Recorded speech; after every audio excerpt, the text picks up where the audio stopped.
little bit about the difference between being selfish and taking care of yourself. Because I think some of us sometimes have a little bit of difficulty separating the two. What it's actually like to be selfish versus what it's like to take care of yourself. So let's define kind of the two different things that we're talking about here. So what does it mean to be selfish? It's kind of when you're only thinking of yourself.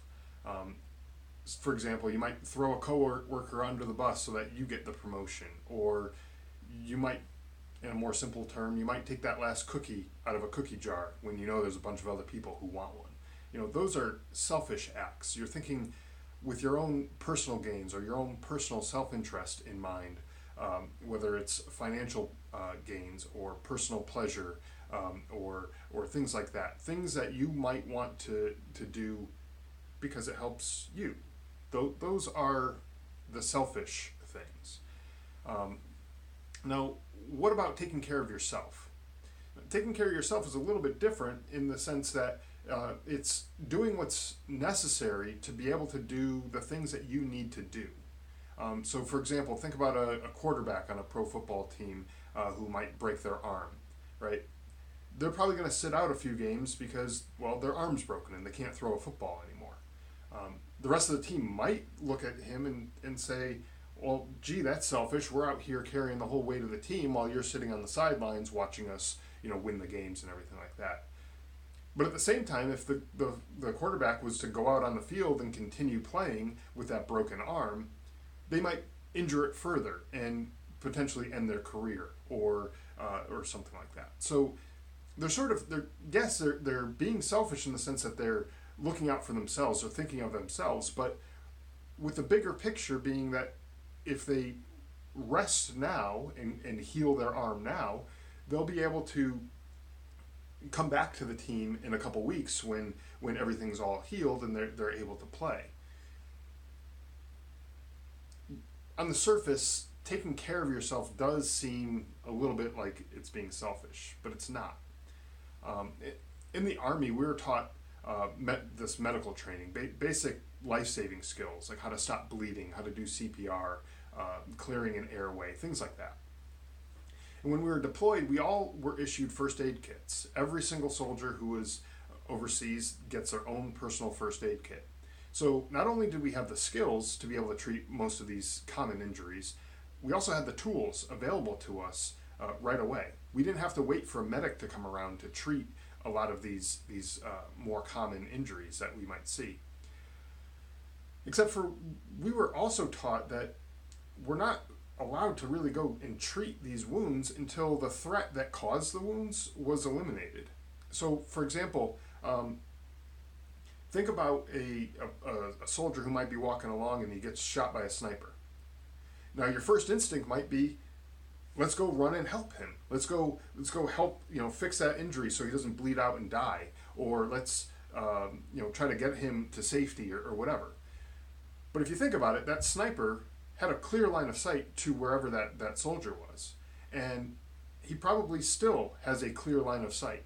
So if I was to go run over, or another soldier was to go run over and try to help them by, with first aid or to drag them out of harm's way or whatever, we're putting ourselves in danger of being shot, just like that other soldier was.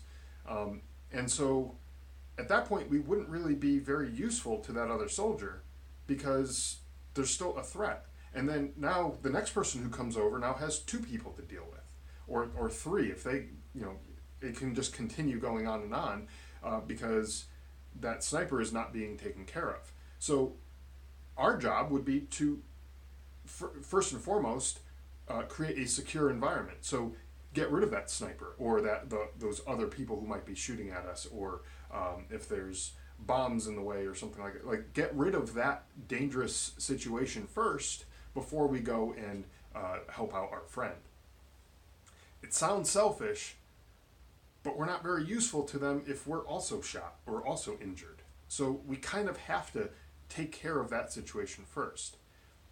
Think about it like this. The last time you got onto an airplane, chances are the flight attendant said, before you took off, said, in the event of the loss of cabin pressure, oxygen masks are going to come down from the ceiling. And I'm paraphrasing, I'm not going to make a good flight attendant.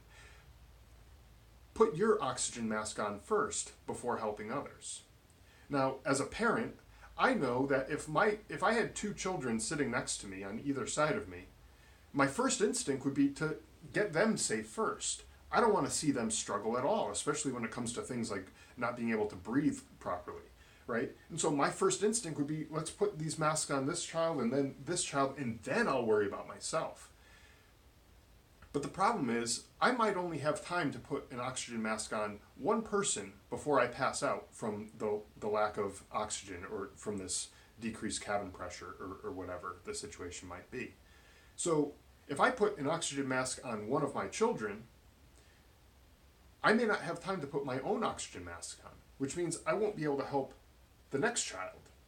So it's important for me to be able to put my own mask on first, so then I can quickly help the other two children, so that all three of us end up having our oxygen mask on first. It's the same thing, same concept as what I was talking about with the sniper situation, where if we just rushed out and tried to help, we may not be able to help fully. We may not fully be able to stop the bleeding or to get them out of harm's way, because we may also put ourselves into unnecessary danger. Now, let's bring this around to business, right? How often are we asked to help other people, whether it's within your own company or other customers, potential customers, things like that? Maybe it's a side project. Maybe you have a full-time job and you do a little freelance gig on the side, and it has, you have a project come in that someone is asking you to do something for them. But that's going to take you away from your regular job, right? Your performance might suffer in your regular job.